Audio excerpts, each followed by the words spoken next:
War I ordnance. While the French are fighting down there on Verdun, and I'll speed this up to get to the American stuff here. Unless you, is everybody okay? Oh yeah. All right. So the British say, "Spit spot, cheerio, lads. We'll help you out, and we'll attack up north on the Somme." The hellish battles that we talk about. And they line up 600,000 brand new French soldiers straight from across the empire, Canada, New Zealand, Australia, you name it, and 40,000 artillery pieces. Now, if you've got a 5 to 6 man artillery crew, you're looking at millions of people involved in this battle. And when it goes on, the new British General Douglas Haig is called the Butcher of the Somme, because he just sends wave after wave of British soldiers at these German defenses. Corporal Villman here was writing a letter to his mom, and he said, "Oh man, boy, we're going to give them a real good shellacking. We're going to open up on them with all this artillery, and then we're going to go and we're going to kill them all." Well, the Germans would just go down into those concrete fortresses and wait until the British were done firing their artillery, and then they would pop up like, gophers and go back to their machine guns, and the poor British soldiers were destroyed. Forcing the British to draft everybody between the ages of 19 and 45. 43,000 guys are killed or wounded in just a couple days. Here's the Battle of the Somme. There's the artillery shells. It again is like being on, Mars, like your Mark Watney. There's this desolation. There's nothing there, no landmarks, and you're all by yourself. And these are the conditions the guys fought in the spring and winter of 1916. They're walking on duckboards, and 7.5 million acres were destroyed by artillery, poison gas, and bodies that were buried in these graveyards, but they just kept coming back up. This soupy, wet, nasty muck is what these soldiers were fighting in. This is one of my favorite photographs. These were foxholes the day before, and now they're filled up with water, and here's the line of soldiers fighting in and around the Somme. It was just nasty. So if you've ever heard the old famous poem, in Flanders field where the poppies grow as we lay row by row. Oh, thank you. 30-second time out here. All right, here we go. There's going to be an all-out attack. And earlier in the week, there's this massive artillery bombing. And then the British are going to send in their tanks for the very first time. And the Germans are terrified. Oh my God, what is this slow, big, this, Mark IV tank, coming through? And a lot of them retreated. And 11,000 prisoners were taken. And then the Germans recovered. They found out that the British tanks were really slow. And they didn't have any artillery cover. And they couldn't cross the big trenches. And so while it looked good early on, the British again and again and again will make a nice strong attack. And right when the Germans are about broken, they just stop. They're like, "Oh man, chip chip cheerio, cricket bats and all that. We've done a jolly good job. Well, just keep going." And they didn't. Sergeant Jack Mudd writes this great letter to his mother. Says, "Man, we're winning here." I don't know how he quantified that, but a more miserable existence I just can't imagine. And back in England, to cover up the casualties, they have all the church bells ring, acting like it was a major victory to keep up British morale at home. So we've got Verdun in the south, we've got the Somme in the north, and right in the middle we have Chemin de Dame, the path of the ladies, where the French say, "All right, we're hitting them on the left, we're hitting them on the right, now we're going to go right up the middle." And they launch an attack here at the Hindenburg line.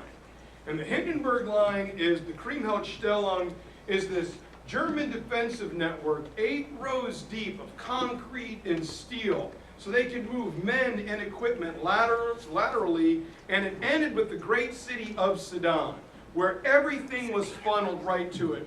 food, supplies, medicine. If it falls, then Germany is in trouble. And at this time of the war, Germany really is in trouble. The people were down to eating about 1,000 calories a day. The British naval blockade was crippling not only France, or Austria, Hungary, and Germany. So something drastic has to be done. 130,000 French soldiers are going to be killed here in 5 days. And the soldiers finally have had enough. It's been almost 3 years. The saying was that there is nobody in France didn't lose somebody, and there's a widow made every minute. 850,000 during the course of just this year and a half. So the French soldiers mutiny. They're not violent. They don't attack their officers. They just refuse to attack anymore. And France is like, oh no, what do we do? We got lost in trouble. All right. It's about the bed. I got some water in me. There we go. At this time, Verdun is going to end. It's been nearly a full year. And the French soldiers actually began to sing a song, farewell to wine, farewell to women, farewell to life, farewell to France. We are going up to Verdun to be sacrificed. But it was willing. Those Germans will not get through Verdun. They had to put cigarettes in their nose to mask the smell of death and decay around the great city of Verdun. And things are looking bad for the Allies. They're low on manpower, but Germany's in trouble too. And so Generals Ludendorff and Hindenburg are going to take over and come up with what they hope is a masterpiece. So this is Fort Dumont, a place called the ossuary. It serves as the Arlington National Cemetery for France, an absolutely beautiful place. And it was made to bury the soldiers who were killed in Verdun. But it wasn't only French soldiers, and so many people were killed here, they couldn't bury them all. So very impersonally, they took the remains and set them underneath the chapel. So there's British, there's French soldier in there together, your femur, my tibia, our skulls. It's kind of ghastly, but it also kind of makes sense that here are all these combatants, and they're at least together, hopefully finding some sort of peace. Which brings us back to Mother Russia, who, when we last left them, were in a lot of trouble. Now they're even in more trouble. The Tsar wanted to go find out why all of his soldiers were being killed. And back home, in charge is his wife, who is a German.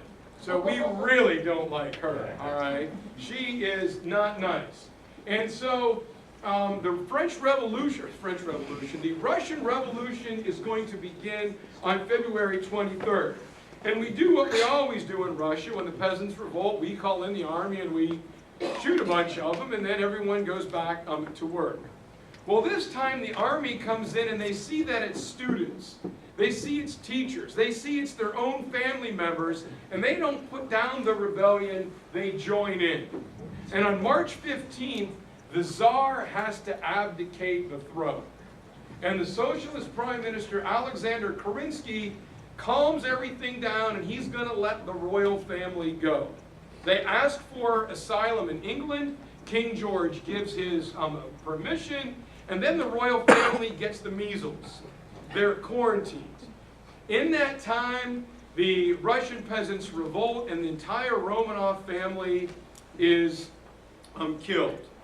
Vladimir Lenin will be brought out of Switzerland and sent into Russia. He and his henchman Leon Trotsky will inflame the population. They'll be kicked out and exiled. And then they'll be brought back in November. And Russia is the first major empire to fall, and they're out of the war. This allows Germany to bring 2 million men back to the Western Front. And England and France are going, God, really? Thanks a lot there, Mother Russia. And so a drastic measure is called for. unrestricted submarine warfare. And the German Prime Minister said this is a terrible idea, especially if you sink an American ship. Woodrow Wilson had said, you sink any more of our ships and we may enter the war. But Ludendorff and Hindenburg rolled the dice and say, if we can sink 500,000 tons of equipment and food going to England, they'll bow out, they'll stop. So they unleashed their submarines on all unarmed merchant vessels traveling anywhere near England. And in March, right about the time that the Tsar is being thrown out, 3 vessels are sunk, one of which happens to be the famous Lusitania, on which there are 138 Americans. Woodrow Wilson now has to act. He says we must save the world from democracy. France is the home of the Enlightenment. It's Montesquieu and it's Rousseau. So we've got to get in there and help. France and England also owed us the paltry sum of $2 billion. So we wanted to make sure that we collect on that. So the Lusitania is sunk. Problem is, Americans really don't want to go to war. Matter of fact, Woodrow Wilson campaigned on not getting into the war.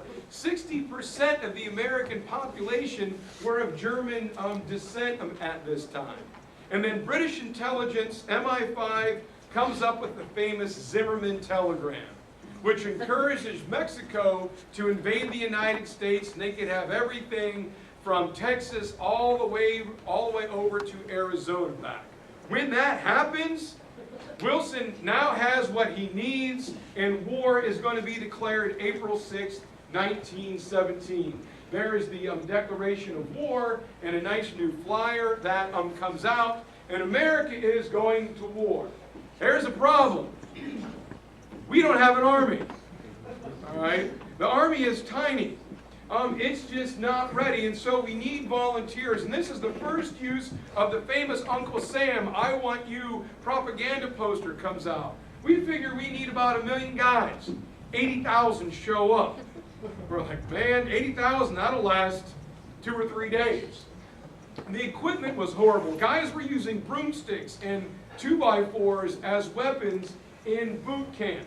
The French send over their disgraced General Joffre, the guy who had hundreds of thousands of guys killed, and he talks about Washington's friendship with the Marquis de Lafayette and the American volunteer fighter pilots, or the Lafayette Escadrille, which was founded by a guy from Hendersonville, North Carolina. Different story for a different day.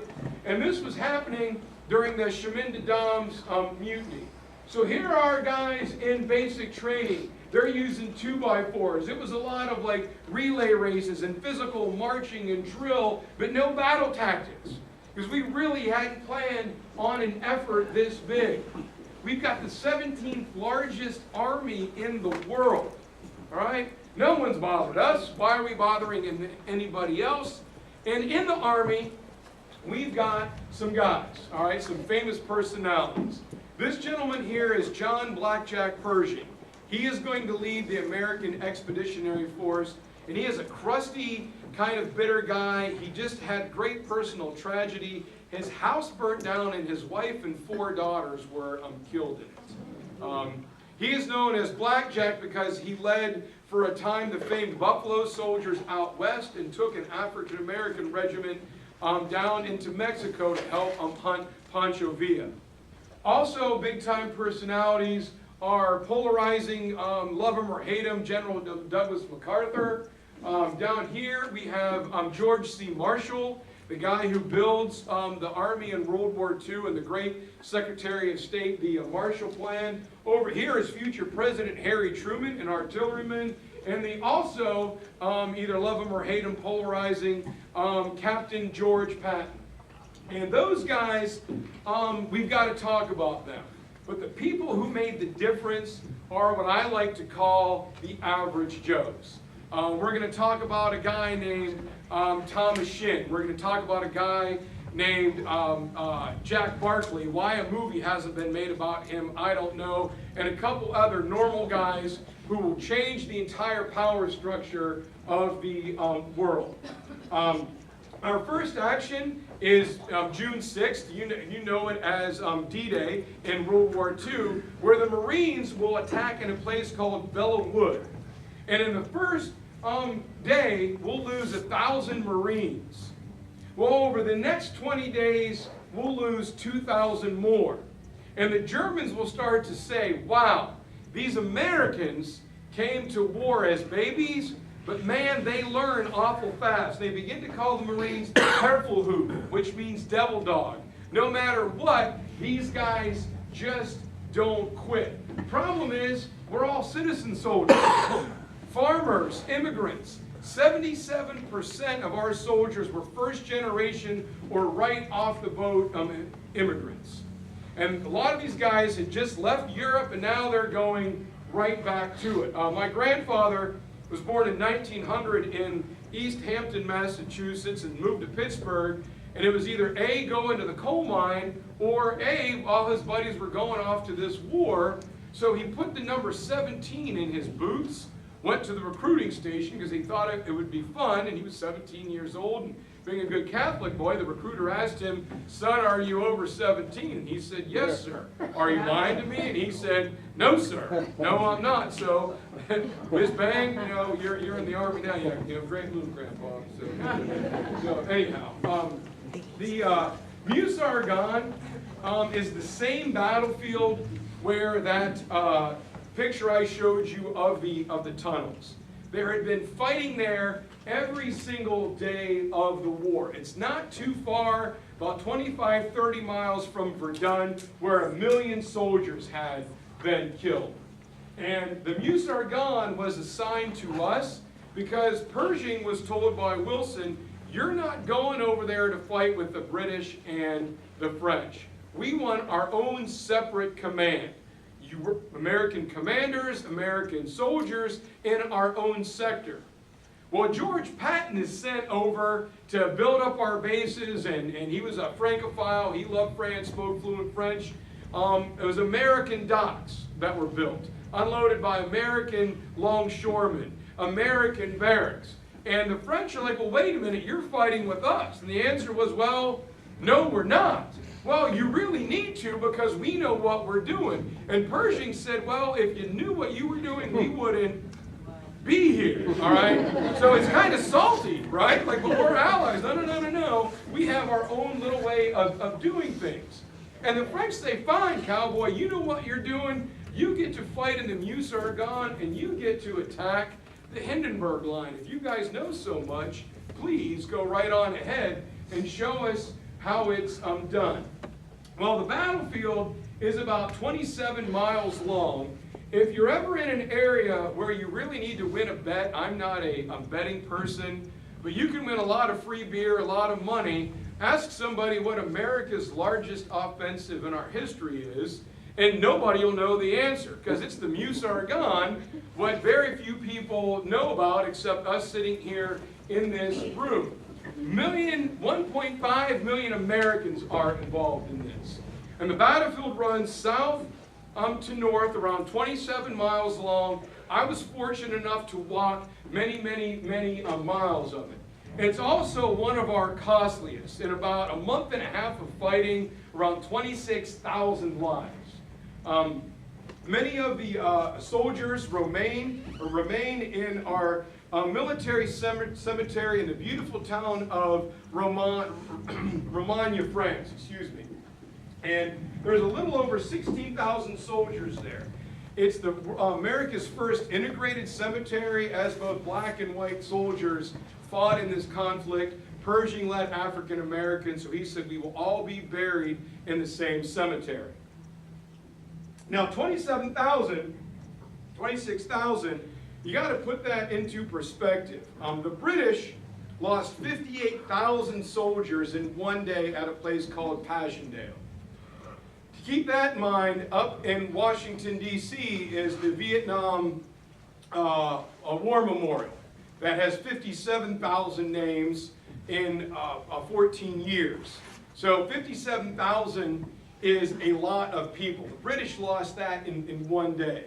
Our most horrible loss of life was the Battle of Antietam or Sharpsburg, depending on your perspective, at 23,000. Well, we almost lost that amount in 47, 48 days of fighting in the Meuse Argonne. And the Argonne is way over here on the Meuse River, on the Belgian, German, French, Luxembourg borders. Absolutely gorgeous, beautiful country. And our battlefield is kind of like the state of Michigan without the little, some part of it, excuse me. And John Pershing's plan was this. The British and the French rely on machine guns and hand grenades. Well, those are wussy weapons, all right?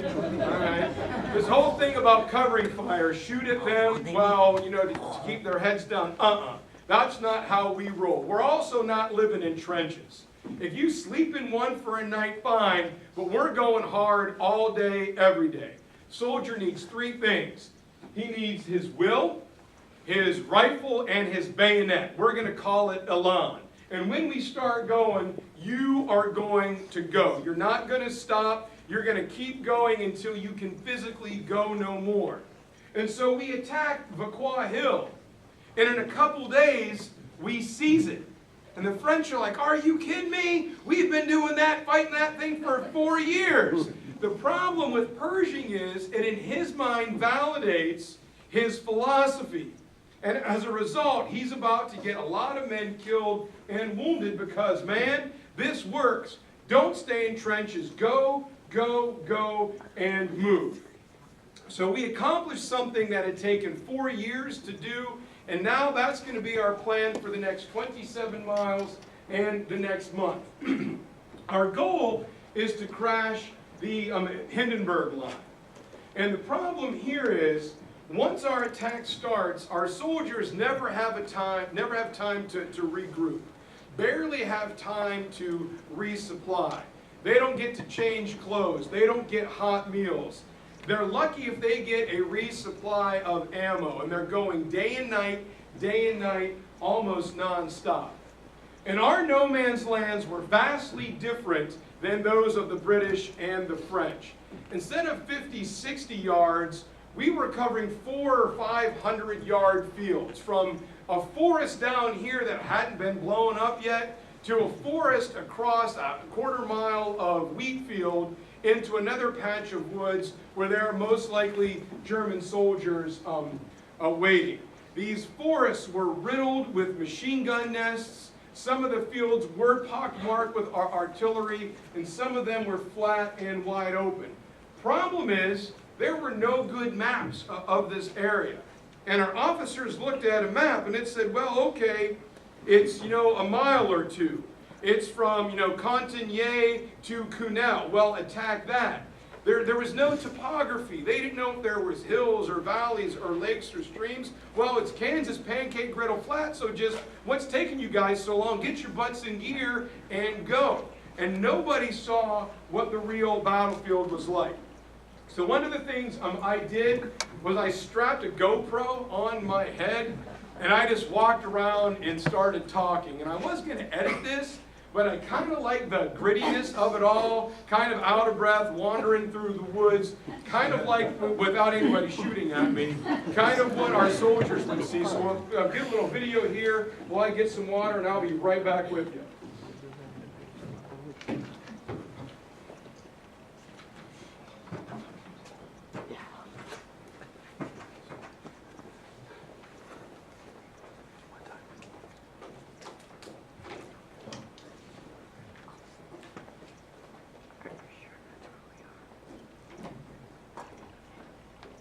So as the American soldier comes into World War I, the policy is not to hide in the earth, is to constantly move forward. According to General Pershing, advance the rifle, the bayonet, in the spirit of the soldier. This is some of the first areas where our soldiers would jump off through in a wood or a, Bois d'Avancourt, where we are. This is almost exactly what they would see. Well, it is what they would see 100 years later.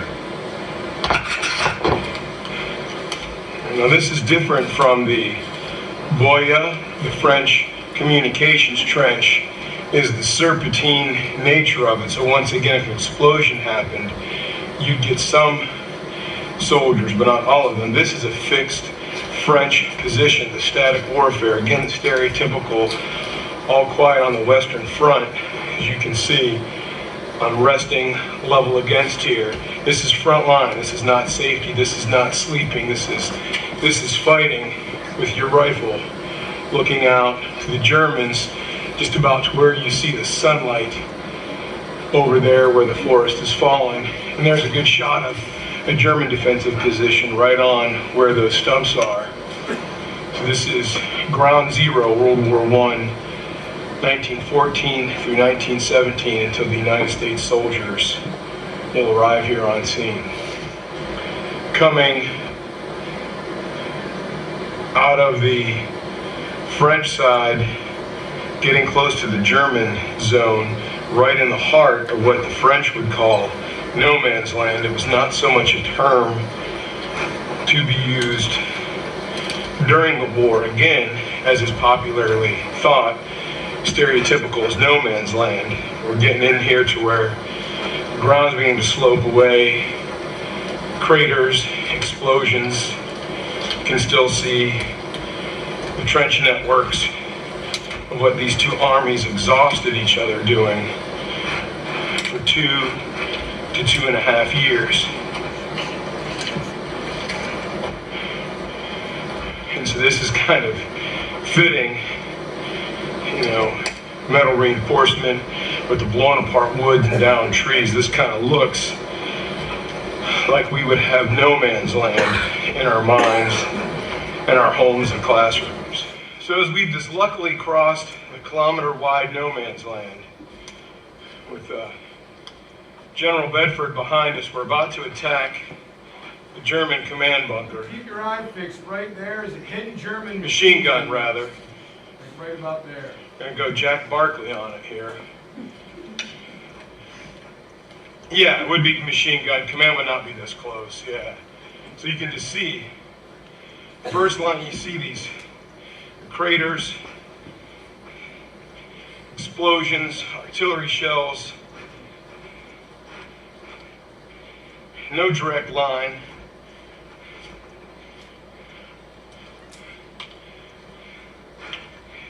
Question is, do you stop here or do you press on and keep going? So here we are, across no man's land, and we've made it. So when I was laying down with my little stick rifle there, where the sunlight was a German position, and I was walking along that trench line there, and a lot of it looked like sticks, and some of it was, but a lot of it was that metal spiky rebar. The other thing you had to be careful of, stuff like this is laying around all over, and so we had to tag it, let people know where it was, so they could come and explode it, because here in America, little kids playing in the woods, you know, people would, scream, bloody murder, oh my God, somebody come and get this. Over in this area, there's so much of it, it comes up all the time. So my wife was terrified. She thought I was going to pick this thing up. It was just for perspective. I was dumb, but I'm not that stupid. I was tying my boot right here, and here's an old German rifle grenade. Laying, I thought it was a pine cone. I'm like, what's this? My other knee is on this entrenching tool I have right here. And here's an old German potato masher grenade with the handle rotted. It's literally all over up there. So I got to pick up the pace a little bit. We're supposed to be done by 9, so you guys really ready? All right, here we go. All right, so these fields were 400 or 500 yards long, as I said, and every time we achieved an objective. Guys, if you take Romagna, you can take a break. And we would take Romagna. Hey guys, great, but you know what? We've got another objective. Now you've got to get Cunel. Well, you said we could take a break. Yeah. Well, you can take a break after Cunel. Then we capture Cunel, and oh my God, you can take a break after Clairvaux Mill. So they said, every diary I read said every time we captured an objective, that was great, but there was always one more. Should we show this video? Do we have time for this video? Let's show it. We might skip the last one. Into October, this is where the American advance would get to, facing what we call the Hindenburg Line. known as the Stellung, to the Germans. Remember, the American philosophy is no trenches, but you're constantly advancing. Guys by this time hadn't eaten in 4 to 5 days. They had little water. They were exhausted. And they were told just one more hill, just one more objective. And so here's the American forward firing position. You saw the German and the French trenches, dug deep, reinforced. This is the American soldiers' defense, exposed, just a shallow little pit that we can dig out very fast for protection, knowing the enemy is just over there across the road. You're now within not only deadly rifle range, but also artillery and mortar, getting ready for one more no man's land.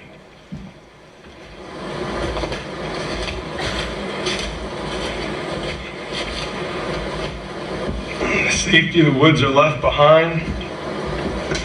You now have to cross no man's land into the heart of the monster to end the war. I think this more than anything will exemplify the U.S. soldiers' experience. As you come out of the woods on Hill 250, sitting across this field, 400 yards away, through this forested wood, this hilltop, running across the ridgeline till you see the rooftop of the chapel, to behind it, the heights of Romagna. This is the interconnected high point.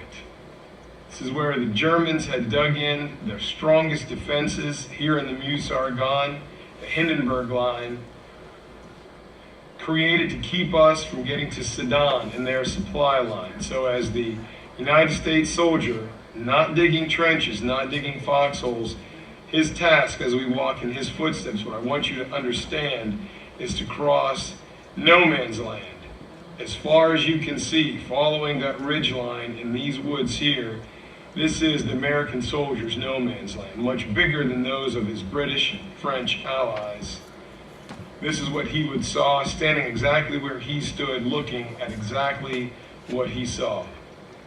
Just over the rise there lies the cost, nearly 15,000 U.S. soldiers.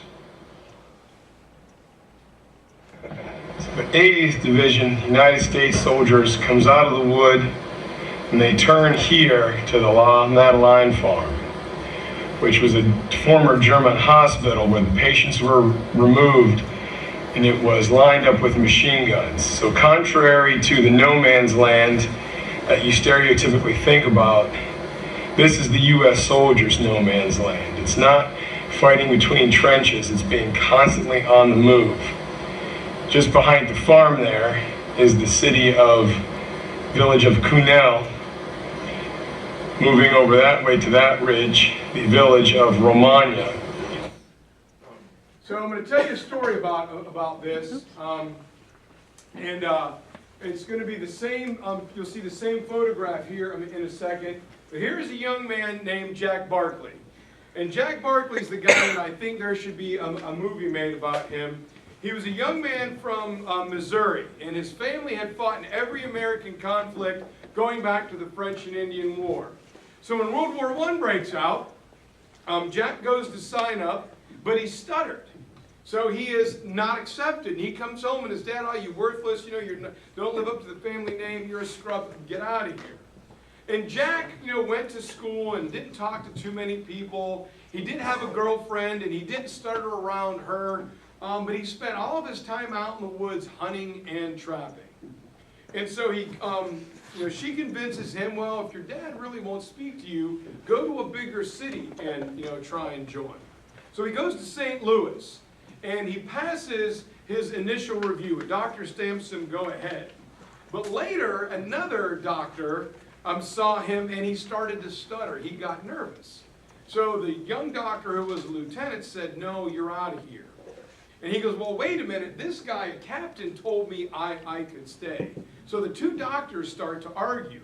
The captain says, "Look, I outrank you. We're not fielding a debate team. We need soldiers. So kid, here you go." So Jack goes off. He's in basic training, and everybody makes fun of him because he stutters. Well, the first 3-4 days, he takes them out behind the barracks, and knocks a couple of them out. So all of a sudden, nobody messes with Jack Barkley.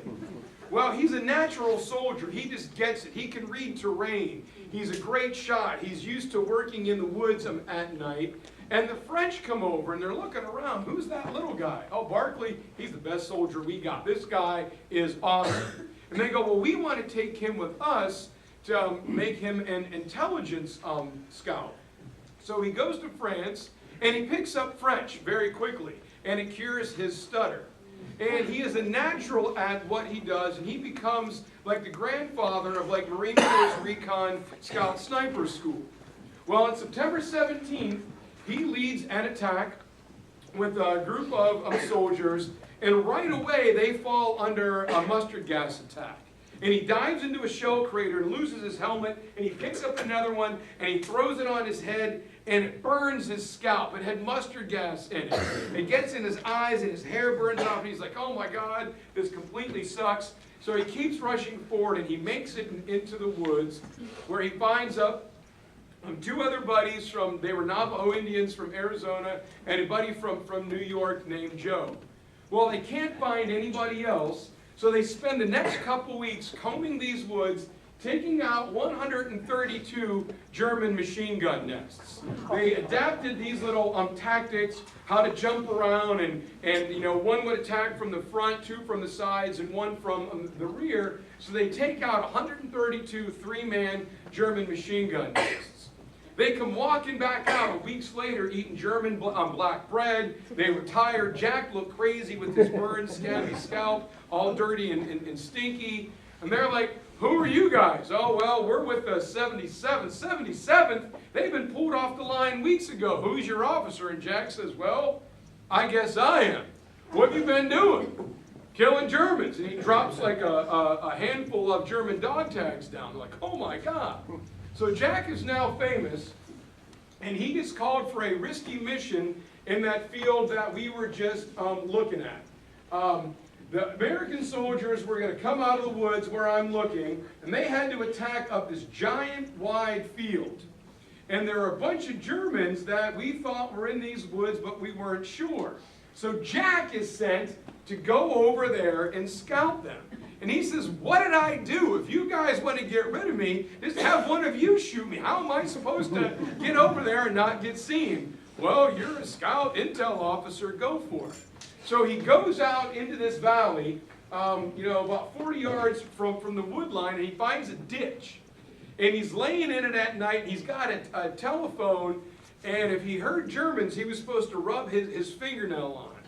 He was too close to talk, and he would rub his scabbed up head to keep himself awake. And early in the morning, his telephone line went dead. A German patrol must have cut it in the early morning dew and fog, and he saw close to him an old German Maxim machine gun. And its you know, operators were killed in a battle with the French a few days before. And Jack is like, oh my God, what happens if the Americans come out of these woods? They're going to be massacred. Just as he thought that, it begins to happen. The Americans take off, they're headed in this direction, and the Germans come swinging out of here to cut them off. Well, acting quickly, Jack saw an old French tank, a big hole in its turret. He grabs the German machine gun, some belts of ammunition, and sticks it in the hole. And he looks around and says, well, I hope the gunner sighted this thing in. And he opens up on the Germans, starting with the closest to the woods and working out. They had no idea who was firing at them. And he keeps going, and then a couple guys see him, two machine gunners spot him, and they come running at him with guys throwing hand grenades. Well, the hand grenades bounce off the tank. The explosions kind of knock Jack down. He shoots one machine gunner, and then he's in a duel with the second one, who would pop up his head every few seconds, shooting at Jack's rifle barrel. Well, Jack's 1, 2, 3, and fired a burst and got the guy. Then artillery begins to open up on Jack, and he turns and takes out one German cannon, and the gun is overheating. It was a water-cooled machine gun, so he empties his canteen into it. It starts to boil, and he starts firing again. It stops for the second time, and he's getting ready to bail, and he finds a very can of thin gun cleaning oil. He's like, oh, what the heck? I'll dump it in there. And he starts firing the gun again until it jams. At the end, he said he was only able to fire one single shot. And he had a bag earlier. He opens up the breech to it and found out the breech block was gone. And his French commander had said, if you ever capture a German machine gun, take a couple breech blocks and throw them in your bag. You never know if you're going to need them. Well, before he started firing, he put one in, and it didn't work. He's like, well, I got about 132 of these things. So he tried the second one. He puts it in, and it works beautifully. Well, Jack wipes out pretty much the entire German battalion, and the artillery starts firing at him again. 2 shells hit close by. He takes off running. The third hits. A big hunk of shrapnel hits Jack in the back of the shoulder, and he's knocked out. He wakes up hours later, and he keeps going, following the American forces, and finds them around the edge up here by the city of Cunel, and they weren't moving. And he's like, why aren't you guys moving? My God, oh my God, Barclay, you're still alive. We never thought I'd see you again. Well, yeah, I'm here. Why aren't we attacking? Well, there's a sniper in the bell tower. Well, why isn't somebody shoot him? Well, we can't. He's like, God, do I got to do everything? So he grabs a rifle, lays down, says, you guys take off. He's hiding in a cornfield. The gunner shoots. He pops up, fires once, moves the bolt, fires again. A body drops from the bell tower. Jack's like, okay, move out, and he passes out. Jack will not come to until November the 7th. He wanted to head back to his men, but they said, no, you've done enough. Just on that one single day, he kills or wounds between 550 and 600 Germans by himself. Right? He's like a one-man real-life Rambo here in the Meuse-Argonne. And here's a guy I think I got to know pretty well. I read his diary so many times. He was from Concord, North Carolina, Thomas Shinn. Young guy, worked at a textile mill, wanted to go to college. His dad died, so he's forced to help out the family. And he goes into the Army. And he's a pretty bright guy. And so he's made a sergeant very quickly. And he gets to France in August. And he describes his passage over was absolutely miserable. And it's in August in a quiet sector, and he writes, man, we're under fire for the first time. This place sucks. It's as dark as Hades. You can't see anything. And he goes to bed. And there are a couple explosions. Next morning, someone's kicking him. Shinn, get up. He's like, what for? Officers meeting. He's like, well, I'm not an officer. I'm just a sergeant. Well, did you hear those 2 explosions last night? Yeah. Well, it killed both of our lieutenants. You're now our only lieutenant, so let's go. And he's like, what? I just got here. I don't even know what I'm supposed to be doing. Well, let's go, cowboy. So Shinn, here he is, young guy, looks like me in this outfit. He will take off, and he will lead his men for the next 6 straight weeks, constantly moving, every day, every night, just grinding on and on and on. Says we haven't eaten, after the first 5 days, we never got a hot meal. Haven't taken my boots off in 35 days. Haven't changed my clothes in 45. And he said one of the things the American soldier felt was very exposed. Like in foxholes, you've got that foxhole, buddy, that psychological connection. You can reach out and touch them. Our soldiers were spread out, marching through the woods. And he said you could hear bullets and hand grenades, and you knew that you were losing buddies, but you didn't have time to stop and help them, or you would become a casualty yourself. So they're grinding on and on and on. He said, I don't even know who's left. Well, on November the 11th, he got all the way outside a little city of Moranville, a little village. And he was supposed to attack this hill the next morning, and they were laying in a ditch on the edge of this farm. And it was so cold that night that their rotting clothes froze to the ground. And it winds up saving their lives because they couldn't press themselves off the ground the next morning. About 6:37, there's a big argument between his captain, Shinn's captain, and a colonel from another division saying, hey, don't attack. The armistice might be signed today. He's like, I don't know you. How do I know you're not a German? My boys are going to attack as soon as they can. And Thomas was like, oh my God. In the front of them was about a 130-foot hill with 66 machine guns on it. He goes, we get out of here, every single one of us is dead. But he was ordered to go. If you guys don't go, I'm going to shoot you. Well, around 9:30, they're thawed out enough. Thomas says, if we just get out of here and get in the weeds, they can't decline their guns enough to shoot at us. So he blows his whistle, and off his men go. And to his left was his good buddy, Nathan Pennant. And the machine guns are firing over their heads. And Nathan says, hey, Tom, I think I can get this guy in front of us. Don't do it, don't do it. What, are you stupid? Well, Nathan pops up, and he's shot across the chest. Moron, what did I tell you? And they're talking back and forth. Hey, Tom, can you come light my cigarette? No, I can't light a cigarette. Just let me get you out of here and think of something, and I'll light a cigarette.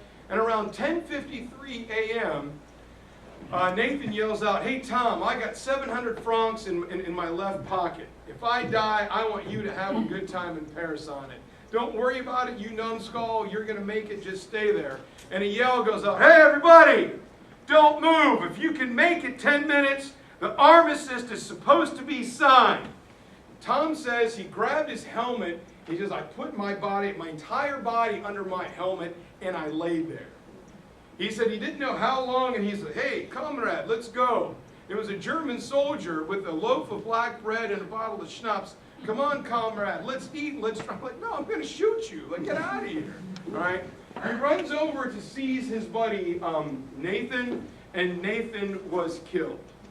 10:53 a.m., 7 minutes before the armistice. Another friend, Michael Zatnay, was killed at 10:50. 10 more minutes, and these guys would have seen the end of the war. So while everybody was celebrating, Thomas did not quite feel that way. So when it's all said and done, the U.S. soldiers fight straight for 47 days. They capture 27 miles of German-held territory, and they break through the Hindenburg Line, helping force the German surrender. And, 100 years later, we have the movie Wonder Woman that we were talking about, and nobody knows exactly what these guys did. Who were they? They came home and were kind of forgotten in the Roaring '20s and then the Great Depression.